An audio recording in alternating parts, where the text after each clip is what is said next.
My name is Boyd Mark. I'm with the Southeastern Telehealth Resource Center, where I have the privilege of working with Lloyd Sermons and Rena Brewer and with all of you. I am the Florida part of the team up here from Florida, and I'm very excited to introduce to you our next speaker, Dr. Dominic Mack. He's going to talk about some really interesting aspects of how we can accelerate providing better care and better access.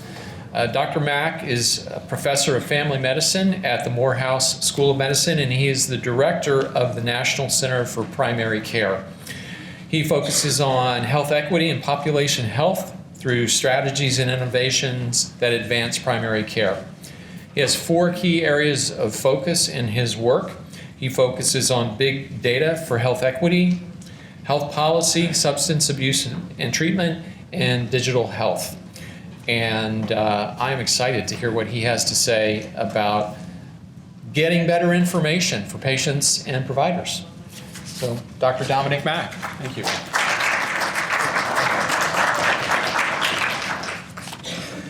Good afternoon.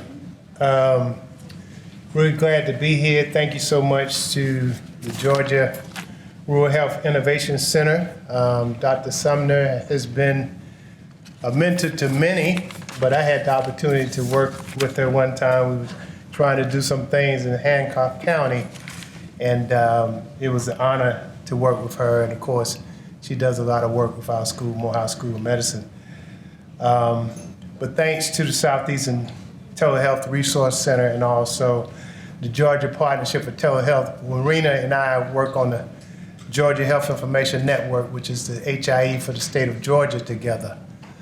So we work around interoperability all the time, and she asked me to speak today on interoperability, and thank you so much for that.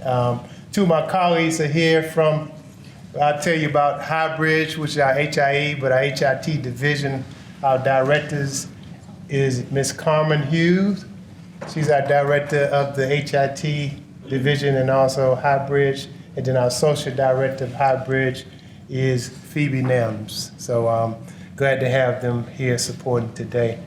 So thank you, this has been great. And you know, I've been writing with this pen since about 9:30, and it's still together. This is a quality. This is a quality. Read it. This is a quality. This is high quality. Yeah, they usually fall apart about lunchtime, but I think this is a keeper. So let me just say this, I was talking to Boyd before we came up here about interoperability, and the thing about interoperability is one thing I want you all to take home as your homework. It's called semantic interoperability, SEMANTIC, semantic interoperability. You know, there's one thing about data. Sorry. Yeah, go ahead. My apologies. There's one thing about data, sharing data, when you think about interoperability, but it's more about sharing the meaning of that data, not just sharing data. How many of you go to the doctor, go to multiple doctors, and when you go to the doctor, that doctor doesn't have, you know, it's an old question, that doctor doesn't have my x-rays that I just had, or doesn't have the patient record, and they're on the same electronic health record system. So that's the issue today when we talk about data. It's more than just having the connectivity, the technical connectivity of interoperability. We need the semantic interoperability, whereas we actually get the meaning of that data. Another example I want to give you, you can go to your primary care physician. You got it? You can go to your primary care physician, and then you can go to 2 specialists. 2 out of 3 might have your medical records and 1 doesn't. So you would say, hey, that's not interoperable. But the other thing is a physician can put, one of those physicians can, I'll take your time. I apologize. Okay. One of those physicians can put acetaminophen on your record. Another one can put Tylenol on your record. They're the same thing, but you query the system for Tylenol, it might only say that you got Tylenol at that one place and not the acetaminophen, which is both Tylenol. So we need a system that can not only just take the data, but it can take the data and can make it useful. So technology. Yeah. When it works, it works. When it doesn't, it doesn't. So I like to show a lot of pictures. I got a lot of pictures for you because I want you to wake up tonight and you still see this thing. Okay, we straight. Okay, we got it there. Okay, well, let's start. Now I can't see it here. I'll just look up here. I can't see it on here. All right, let's go. I'm glad you gave me an hour, Randy. So anyway, we're from the National Center for Primary Care at Morehouse School of Medicine. What we do is we develop programs that strengthen what we call the primary care system. We believe the primary care system includes everything that has to do with the preventative and the primary care of that patient, including public health, of course, the behavioral health systems, et cetera. That's some of our team. I don't know what's happening to men. I think I'm the only man that works at the National Center for Primary Care, and I didn't even make the picture. But that's our team. And we have 4 divisions: health, IT, health policy, research, and substance use and prevention. And we also do some designated programs. We work with GPT now. We have a telehealth program that we're implementing in Zambia, in which we're implementing telemedicine in the district health level hospital. And GPT has really been not only a vendor, but been our advisor for doing that program to help them clinically around that. And when you look at our projects, I won't go through all of them, but HighBridge is a health information exchange, probably the only minority-led health information exchange I know in the Southeast. We actually believe in the nation that's been sustainable since about 2014. Thank you, Carmen. Since about 2014, and I'll tell you a little bit more about HighBridge, but that's important for the interoperability. So today, let's talk about these things, and I think we need to start with the background about the U.S. policy, but technology access. And technology, we talk about these social determinants, but there are many determinants of health. Technology is a determinant of health, and the lack of access to technology can determine your health. You think about mammogram, think about digital health, think about mammograms and other health technology that have not just electronic health record. It can be impactful to communities if they don't have access. So we'll talk about a study we did, and then we'll get specific about the interoperability and then sharing of health information. So let's start with the U.S. policy. And the importance of this is interoperability is the foundation of what we have to do. We were already siloed with records. To have the most highly functional EHR in one practice does nothing for that patient when they leave that practice. So this whole strategy was about interoperability. So you remember in 2009, if anybody, some of you were born after 2009, anybody? If you remember 2009, you went to the doctor, it was all paper records. There was no electronic health record in 2009. There was some, and Dr. Sumner showed you some earlier who kind of were pioneers in that area. But most likely, there were paper chops stacked up. So in 2009, a lot of you in the room, along with us, we were part of this Meaningful Use program, right? And we're doing this EHR incentive which became the Promoting Interoperability program for providers. So the funding from the HITECH Act helped with the adoption of the electronic health records, but also helped with the funds to pay providers to adopt, right? And then, of course, by 2014, we started to get widespread adoption of telemedicine. the eHealth Exchange, which used to be the National Health Information Network, and the utilization of EHR. But this really sparked the use of telehealth. Telemedicine was specifically written in this act, and it was funded so that we could expand it across the country. MACRA, you remember that? We're still dealing with MACRA, and a lot of us dealt with that, the Medicare Access and CHIP Reauthorization Act. It was a new framework for value-based care, and that's what we're talking about, moving to the point where it's not fee-for-service to value-based care. It was based on payment and performance, but if you see, one of the 4 pillars of MACRA is interoperability. So all of these things that came about were to improve clinical services, but also to make sure, number one, you have to use your electronic health record. If you want to get paid, you got to have a certified electronic health record. That was kind of written in all these policies and requirements for you to get your funding from Medicaid or Medicare.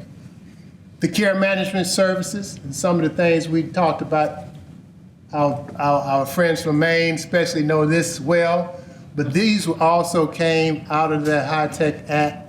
So now you're not only implementing the technology, also you're implementing programs in which you're pretty much required to use electronic health record, but you also have to exchange information across teams.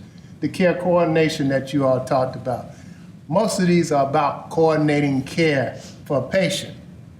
And that's what you need. Just like we want it from our specialists and our primary care providers, you need coordinated care to optimize the care for the patient. Now, what I tell people, I don't know if you remember the old time doc. I'm from Augusta, Georgia. Small, it's not small now, unless you're born in Atlanta or you'll call it small. But it was a small town then, but we had only 2 African-American physicians. And I went to one of those African-American physicians. Well, this primary care doc, just like in rural communities, you would see that a lot and still see it to an extent. Well, you saw him in his office. You went to the emergency room, he came to the emergency room, went to the hospital, he took care of you in the hospital. You needed surgery, and especially in rural communities, hey, they might deliver your baby and even do a little surgery on you, right? That's care coordination. That's really interoperability in one person, whether it was a male or a female, but your record and your information was centralized, that patient-centric care. So it's funny, we're getting away from that, but really that's what we're trying to imitate with interoperability and a system to get the best for the care. But that's why it's a problem when you go to the emergency room and then the next day you go to your doctor and you can't access the films or the clinical record for what that physician did for you. So if you might have hated Meaning for Use, you might have hated that program and everything that was done, but look at us today from 2009. Look at telehealth today from 2009, where we are. It did incentivize the way we adopt electronic health record and certify electronic health records. And if you see today, 9 out of 10 of US-based physicians adopted electronic health record system, and 4 out of 5 have adopted a certified electronic health record system today. Most of the time, if you tell a patient today, if I say I'm Dr. Mack, I'm the best doctor in the world, but I don't have an EHR, my office would be empty. Now, I hadn't practiced in a few years, but my office would be empty. Today, you probably wouldn't go to a physician who does not have an electronic health record. So interoperability is about first putting electronic health records in place so that we can connect those records and build that integration of the system. Now, going forward and what we have today, of course, the CMS interoperability and patient access rule, there again, the requirements that patients have to have access, some of the information we talked about earlier, have to have access to their information but also interoperability. Now, the problems if you talk to clinicians and physicians is the physicians believe that most of the weight was put on them. Now, saying physician today is a little different from saying physician when this thing started, because there were a lot more solo practice. Now, most physicians are practicing under systems which can, they can fund these things. But the companies themselves haven't changed as much as when we talk about democratizing the data. We still have some problems when it goes from system to system, and we'll talk more about it. But right now we have a program from NIH, and let me mention ONC. I'm sorry, I should have put ONC up here. We spent so much time with the Office of the National Coordinator, which came out of the HITECH Act for Meaningful Use, and they really have pushed interoperability and meaningful use interoperability programs.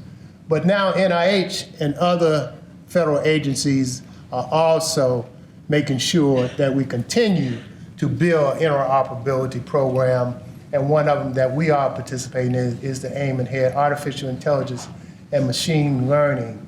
It's actually to address equity.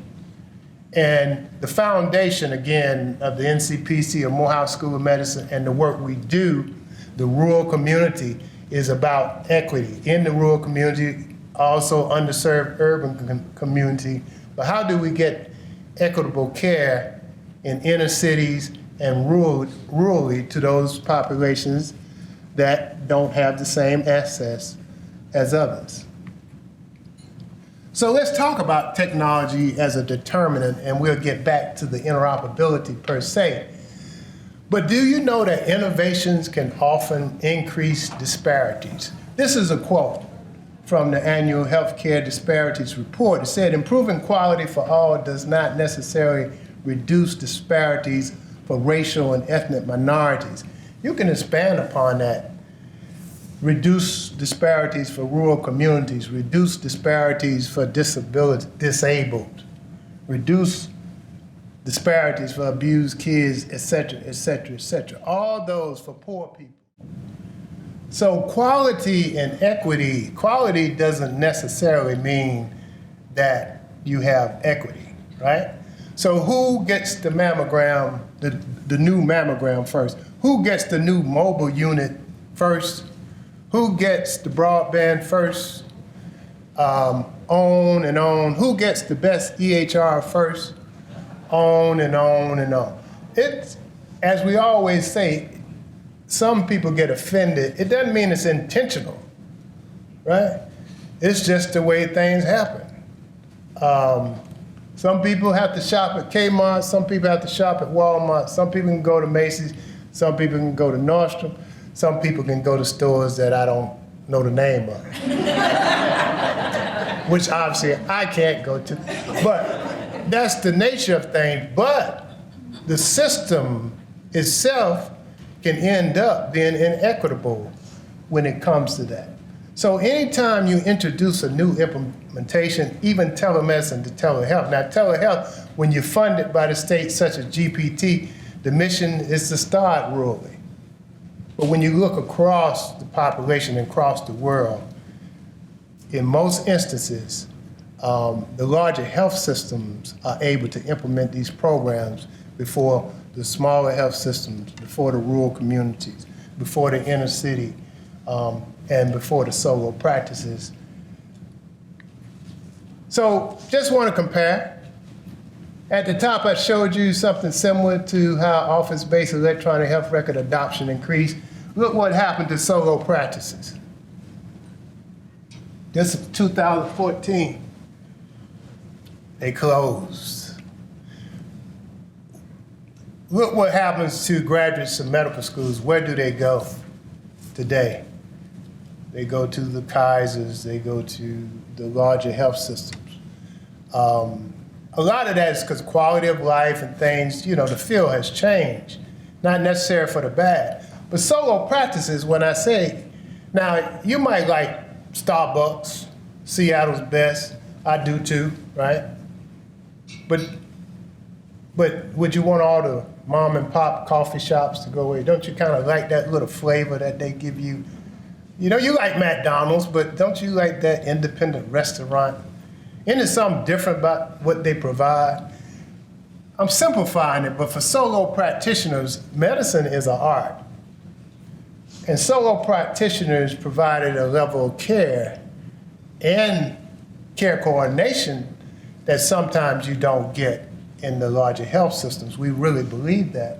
So the loss of the solo practitioner to healthcare, we really think, you know, that will impact the way the care that's provided to communities, the local, especially rurally, understand the local community, understanding these families, growing up with these families, and providing the care that you can't do in a larger health system.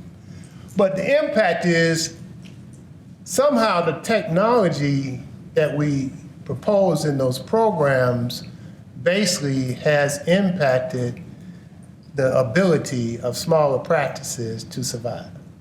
It's a financial thing. It's the size. You know, you need certain people in your practice to do it, workforce issues, etc.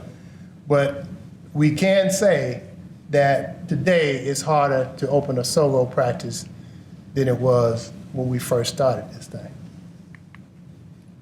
So we've done kind of studies on this and the importance of it, and this we've all done at the NCPC at Morehouse, but we showed that providers who serve high Medicaid populations, smaller practice, and rural health centers adopted EHRs at a slower rate at the beginning than practices, and this practices that, you know, were in larger health systems or didn't have those underserved communities as their primary customer.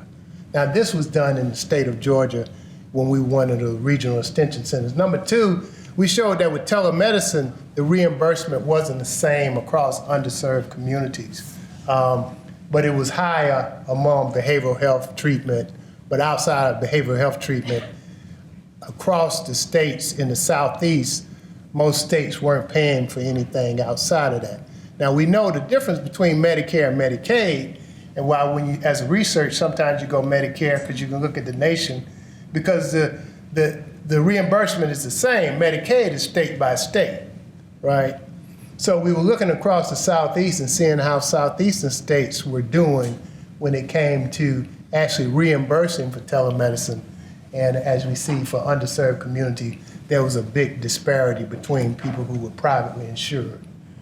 And then, of course, we looked at opportunities, the importance of having demographic information about patients, even the patient's zip code, for instance, to understand that rural patients are not getting the same care as those who live in larger. So it's important that we are able to extract information, and this part of interoperability, from medical records that actually give detailed, definitive information on that patient.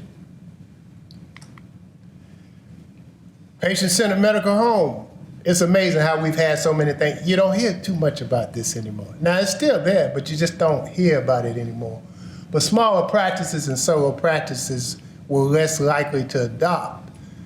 Now, again, this just shows how innovations, and these were all innovation. Innovation does not have to be a technology. These were all innovations that basically raised the bar on practices. So to meet the certification not only meant that you need additional technology, but you need additional staffing, and you had to be able to, you know, record the information, but also analyze the information. So you had to have a certified and a functional EHR. Smaller practices just really weren't able to do that. And let's go into satisfaction with the technology. So some of this is basically from 2015, 2016 report, but we know that outside of just the initial poor satisfaction with electronic health records, actually the functionality needed for the providers, it's also what still exists today is how it helps to overextend and put the clinicians and the health professionals at their capacity, staying after hours just doing notes, or just the requirements of entering information into the system. So these are things we have to prove. In the day, in the 2022 class report, as you see, 54.6% of most specialties kind of report that they're not getting more. That's across the board, but this goes into, you can't read it, but most of the primary care specialties are at the top, and they're more satisfied than the specialties such as ophthalmology, orthopedics, pulmonology, as far as like getting what they need out the electronic health record. So a lot of progress, but still just want to point out that there's a gap in the way that we're implementing the technology, and we have to look at that as we go forward. And the communities that need the interoperability the most, not that anybody needs it more than anybody else, but the communities that are behind when it comes to the healthcare gap are the last ones to actually get this technology. So let's just talk about a study we did. We did a digital health tools study across the Southeast. So how are providers who serve underserved communities doing today?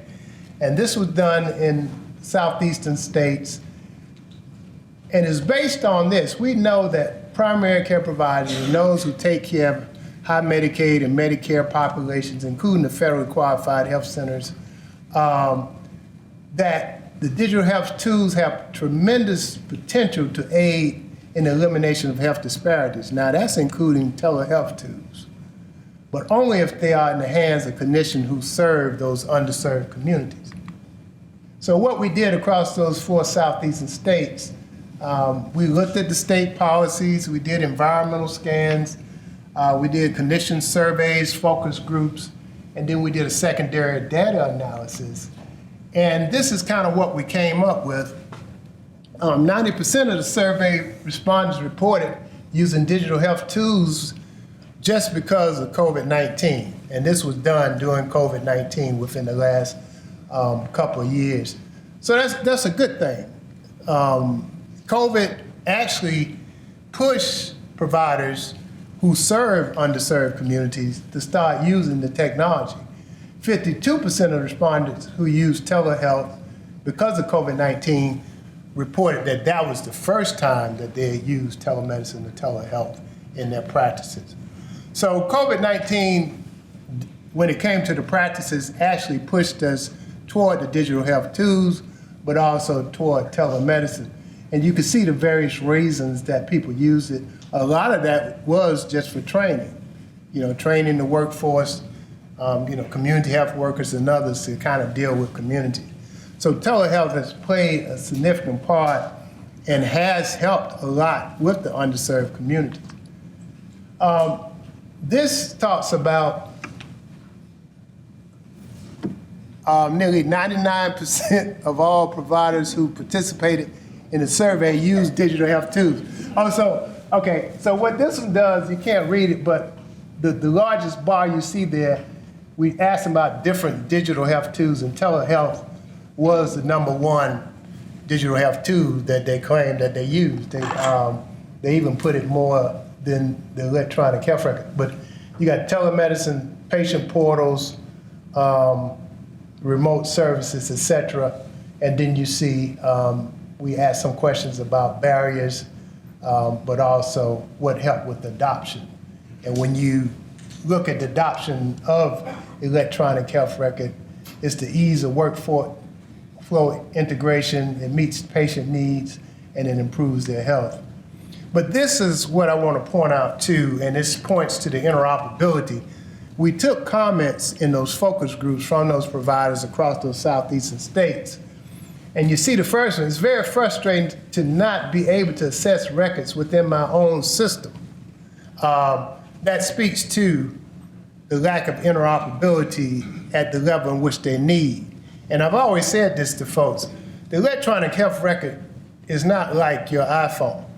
Your iPhone or your computer from Dell, Mack, or whomever, It comes out, you open it up, you have a level of functionality that most everybody in this room will have if they open up the same computer. Of course, you can get apps and other things. With the electronic health record, which is a problem, and it goes back to what I said about the requirements with interoperability for putting on the backs of the providers and not the corporation and the EHR companies, is because what you get out the box, you really need to add a lot of functionality, which is cost, before you get to a level where you can actually be interoperability to that level. So we just see the frustration among providers of, that's that 34% satisfaction that you have when it comes to electronic health record, not to actually be able to exchange information with other practices. Now this wraps into telehealth and telemedicine because everything has to be documented. And I tell people all the time, how much time do you spend with a provider in the provider's office with a doctor? 20 minutes? Okay, he sends you to the lab. Even if you go to the lab once a month, how much? Okay, you spend an hour. If you go take an x-ray, how much time? 30 minutes. You spend most of your time in the community. Most of the time, people who are dealing with your care, they're dealing with your medical record. They're passing your medical record from hand to hand. Even if you're in the hospital, if you can get the nurse to come to your room, when she comes to your room, and I'm not dogging the nurses, but we know the demands upon nurses, and a lot of times they can't get to every patient. So I was unfortunate a few years ago, I had a crisis. I was in the emergency room, and I was in the hospital. But you get your procedures, and the doctor comes see you in the morning, but most of the time, you're pretty much up there by yourself. You need to be there. But what I'm saying is that within the with the physicians, your care within the health system is primarily within your record. And if you don't have the proper information within your record for people to see and people to evaluate, and it's not transferred and interoperable, you can't get the proper care. So the takeaways for this was among the providers, adoption had increased. Providers were generally satisfied, but they want to be engaged in the decision-making of how to build these systems at the front end. The health equity implications are that COVID-19 policy changes improve access to telehealth. That's one thing that we really found with this. Value-based payment models basically rely on these digital health tools. You have to have them. But there continues to be a digital divide, which means that some communities, some providers, what we call under-resourced providers, still are struggling to keep up with other health systems when it comes to digital health tools, but also when it comes to exchanging information and reaching that level of interoperability. And really disparity reduction as of this point is limited overall. We still have those disparities. We have spotted successes, but we still have disparities among our communities, and that's one of the reasons we're here today with this discussion. But this is one thing important to the interoperability. 7 in 10 of the providers reported being connected to the HIE, but less than half reported using it. So that's, again, like we say, interoperability, not just the technical interoperability, but the semantic interoperability, where you're not just connected. Yeah, we can say, okay, we got millions of providers connected, but are they exchanging information? So this was done across those 4 states with those providers. And we thought this was valuable information to see where we are and where do we need to go when it comes to interoperability. So quickly, We stated that what interoperability, this says that the ability of computer systems and software to exchange and make use of information. Make use of information. Understand the information is so important to interoperability. And that's the key. So what's happening with the healthcare environment? So we know artificial intelligence, but what I'm trying to get across in these next slides is to kind of show you where we are with the healthcare system, with interoperability, but also show you the future state. So this, we heard of IBM Watson. I think they're trying to sell it or it's been sold, but we know IBM Watson became a major AI player, and AI has artificial intelligence and machine learning has become more and more prevalent and part of the decision making in the clinical records. Epic. I don't think there's anybody who doesn't know who Epic is. This is an electronic health record company. It's more than that. But from a clinician's view, we once looked at it as an electronic health record company, but they're forming their own HIE, right? So it's basically Epic systems on this HIE. Just digest it. Just want you to kind of look at these things. You heard about the blockchain and how it can help with the security of our records. So it's coming from business into the health system. And what I'm trying to get here is the fact that healthcare has changed, right?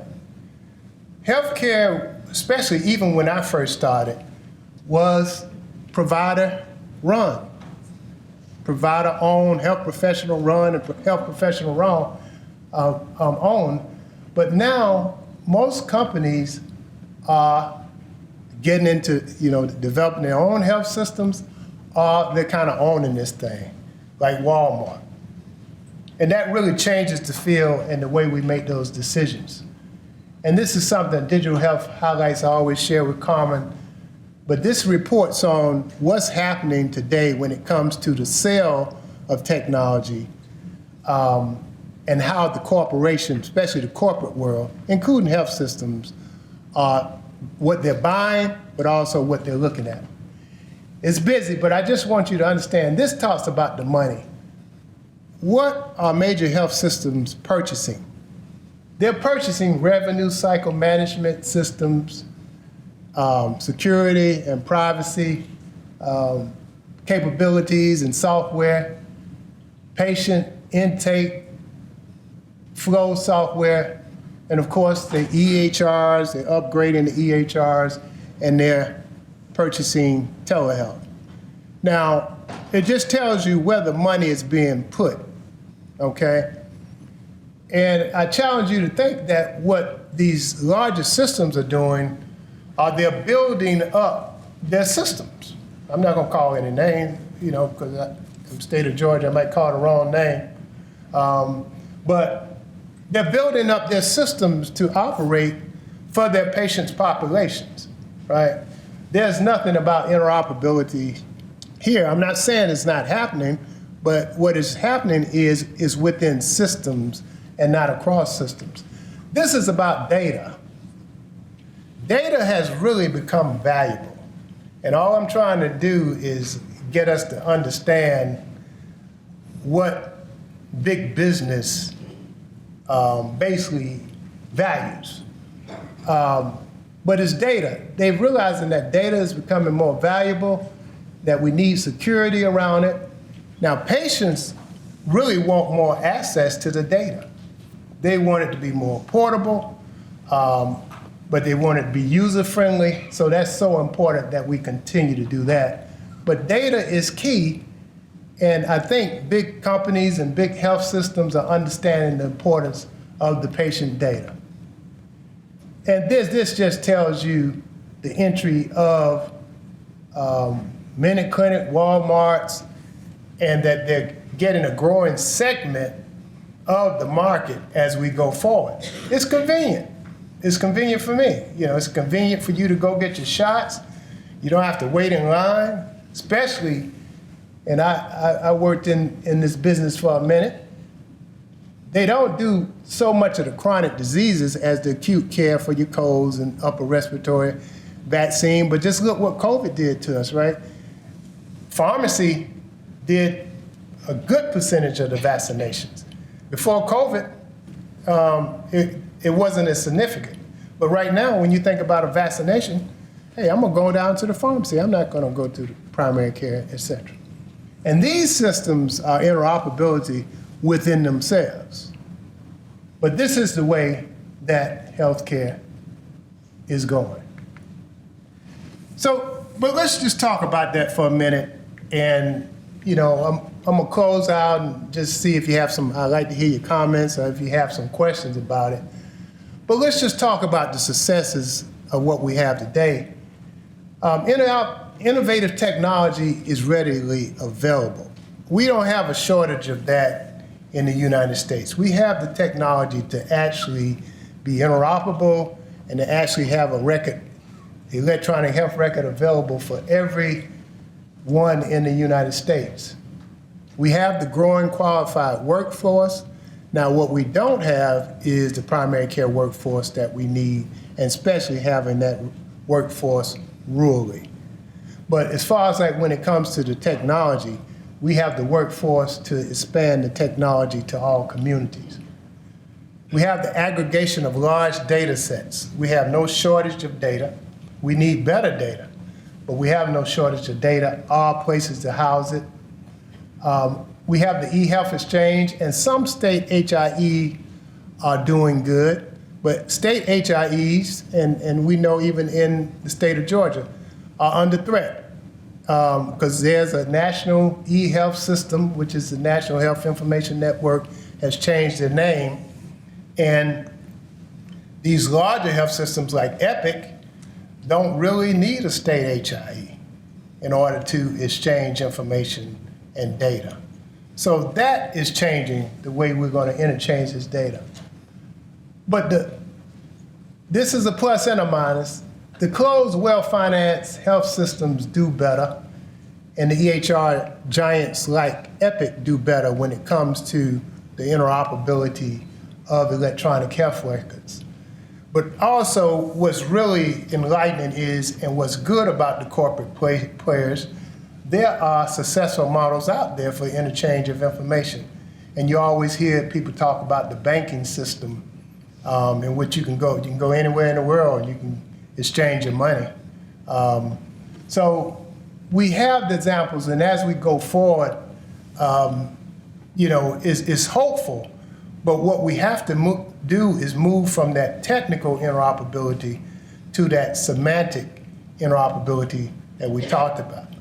And that takes not only data, but what you call metadata, right? So we talked about the Tylenol and the acetaminophen, but there needs to be enough information in the system that when data is transferred, the person on the receiving end can understand what was collected on the other end. And that takes refining of the system. Some of the barriers to the optimal health information is definitely the regulations. A lot of these regulations, as I stated before, puts a lot of the weight on the providers in the health system, not enough on the corporations to make sure, or, like I said, we have these closed health systems that in some cases are not really exchanging and not incentivized to exchange information with each other. Payment system does not pay a provider for exchanging information. They encourage you to have an electronic health record that's certified, but nowhere in there is, okay, if we exchange between another health system or another office, will I get paid for that? That would help. Vendor cost is prohibitive for smaller practices, therefore they are closing. So we move into a place in the market where we just have larger and larger health systems, and EHR systems like Epic, it just seems to be that they are continuing to monopolize other smaller systems, which exclude those who are outside the system. So it's basically difficult to get information exchange because of I have business practices. This does, you saw the slide with the data, it does come down to the business of medicine sometimes. And of course, businesses have to make money. And sometimes we believe that that shorts the patient. And is there any incentive for some of these large systems to actually exchange their information with other systems? So that's the question that you have to ask yourself. And then politics always plays a part with this. Across those 4 states where we actually did the studies, there were different policies in state government. Actually, North Carolina required you to join the HIE. Other states, of course, Georgia doesn't require you to join the HIE. Now, that helps and not helps. Now, just the requirement in North Carolina really, that was a requirement, but it wasn't really enforced to help them with the adoption rate. So it really takes, it's going to take changes in reimbursement, and it's also going to take changes in policies, and those policies and those regulations are going to have to affect the corporations, whereas they make these EHR and these other systems more interoperable, but also the bureaucracy within the systems have to change where they're interchanging, where they're readily exchanging information with other systems. And then, of course, inequitable access to data and technology for underserved communities is definitely a barrier, just not even having access to the technology or to the exchange. So who needs it the most? And what this is basically, just want to run through why underserved communities really need the technology, really need the exchange. This is the ideal. FERS standard is just one standard. There are many standards out there, and that's another issue. There's so many standards that all of them don't necessarily exchange the information in that meaningful manner that we're talking about. And actually, for some to afford the exchange of this information or to get the connectivity that they need can be costly for smaller systems. But ideally, we want to, at every point of care, we want to be able to exchange information. And the other thing is, when we talk about government agencies, we talk about correctional institutions, correctional systems, judicial systems. I know up in Atlanta, there was a few people who had mental illnesses who the police didn't know that they had mental illness and they were killed.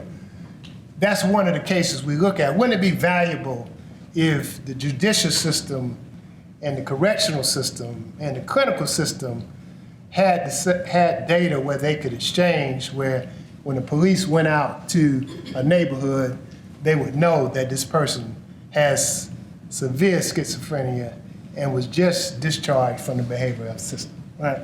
So that's integration and interoperability at a semantic level. But briefly, I'll just say this.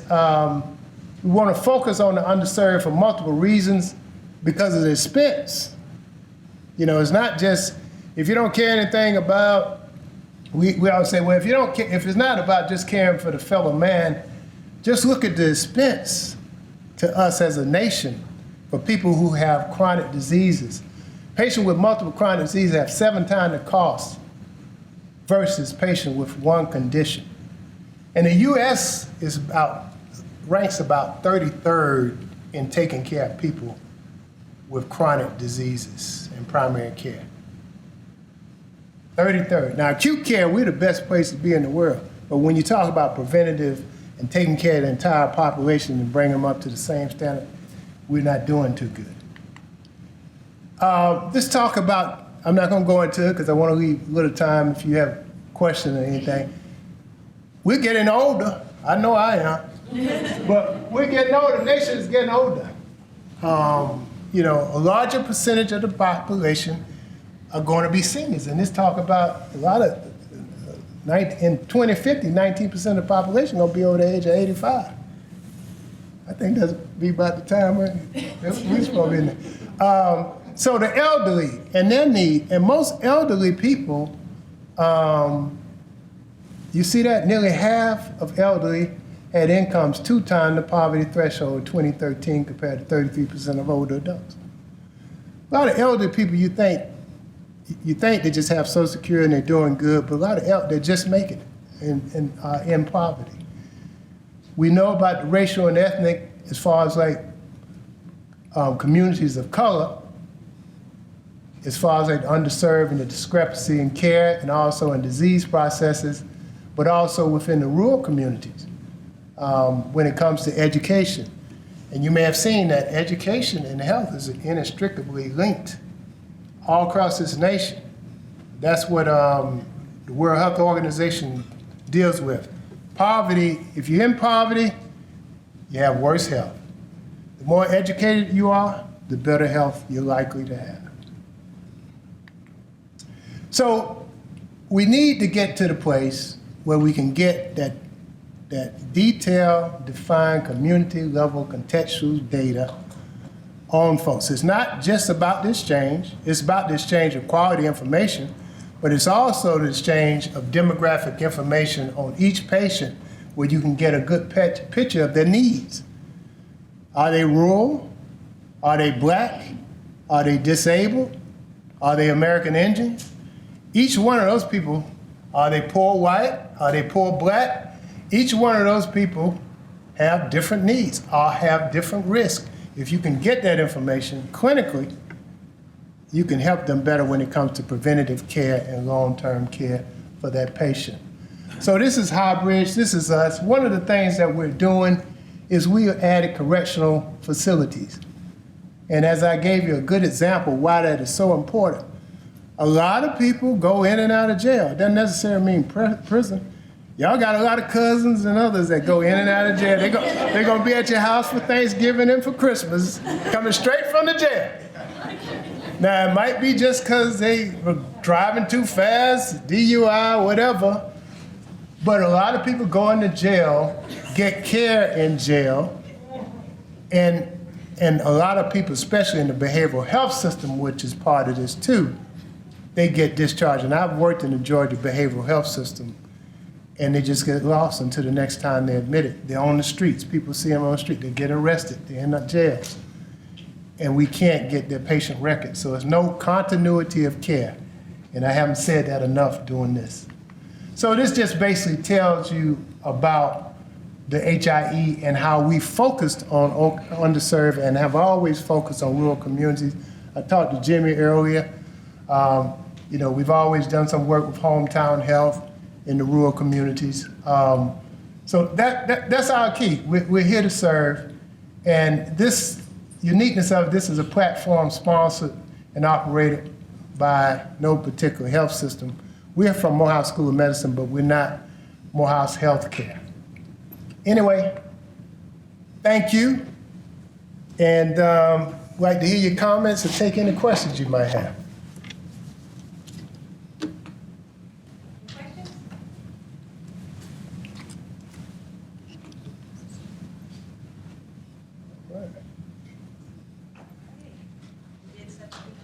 Okay, thank you.